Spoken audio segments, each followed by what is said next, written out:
Why do people feel the need to lie online to a bunch of random strangers that don't know them and will never know them? Honestly, it beats me. And I don't mean it beats me like, I mean it beats me like I have no clue. You may be asking what caused this random thought of mine to occur. And well, allow me to tell you in the form of a story. I was looking for a good YouTube video to watch while I eat, as many people do, as most people do, as every sane person does, at least of this generation. And I stumbled upon the Joe Rogan Experience, as one does. It happens.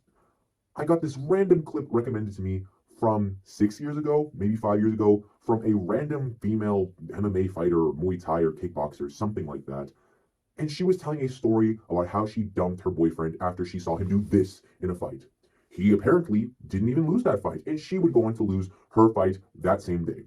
The problem I have with this, aside from the obvious misandry and toxic female that we're witnessing here, that's not an issue for me. That was taken care of by the comments who flamed her and by the 11,000 dislikes to 5,000 likes ratio.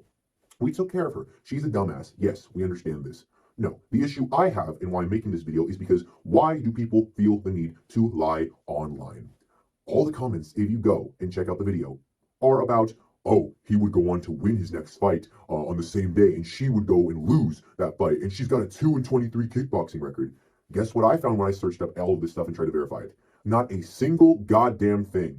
And I tried hard. I became so desperate that I downloaded ChatGPT. I used my email to sign up to get better results. And I asked ChatGPT, hey Chat, can you cross-reference all the fights or all the fighters that fought on this date or around this date on the same, region as this woman, as this vile wench?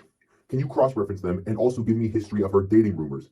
ChatGPT was stumped. It gave me a list of a bunch of random dudes I've never heard of, and it said, well, none of these really make sense, so it's possible she was just lying. My question is, why does every single dumbass and their mother in the comments feel the need to lie and just say, oh, her boyfriend actually had a successful career after that. She would go on to lose that night, which she did, that is verifiable, and her boyfriend would win. He would go on to win that fight. He didn't even lose. He would go and knock out his opponent later. You don't even know who he is. Stop lying out of your asses. And these are comments with hundreds of likes. I don't blame the people liking the comments. They probably saw it just like I did, and unlike me, believed that bullshit. They believed it. Said, oh, that's a cool story. I like that. Reddit upvote. Reddit upvote. Why to the original people is my question. Why are you a fatherless dumbass that feels the need to lie about random things online that do not matter at all? I personally don't understand it. I never will. What is the purpose of making up this lie? You know for a fact you don't know who her boyfriend is. No one does. Because I searched it up. There was nothing on it. Unless you're one of the people in the know and you knew her personally or knew him or trained with him or some bullshit. There's too many comments like this. I could count at least 5. I can guarantee you all 5 of those guys, or however many there were, did not train with this dude. They do not know the personal story. I Googled it, I Instagrammed it, I YouTubed it, I even got a fucking TikTok just to search up Miriam Nakamoto boyfriend. Nothing. There's dating rumors, there's allegations, they don't cross-reference, they don't match up, none of it matches up. So, the only explanation is these people are lying out of their asses. And this made me aware of a bigger problem on the internet, which I've known about for a while, but this really made me think about it, and that is people lying out of their asses. I like Caleb City. He's a YouTuber. He makes skits. He does funny things. He made a video about when people make up a random white lie to seem cooler in a conversation. I'm guilty of that. I've done it. You've probably done it. You exaggerate a little detail or you add something that didn't really happen to make yourself look cooler. Okay, in person, little white lies, they're usually harmless. If you lie too much, there's also an issue there, especially in person, but it makes more sense. Why online would you just make up something random that has absolutely nothing to do with you or your life? Just a random ass lie that came out of nowhere. For what reason? It came out of nowhere, like a gay Iowa kid, I can just hear his father going, what is this, Billy? Billy, where did this come from? What's a homosexual? It came out of nowhere, literally.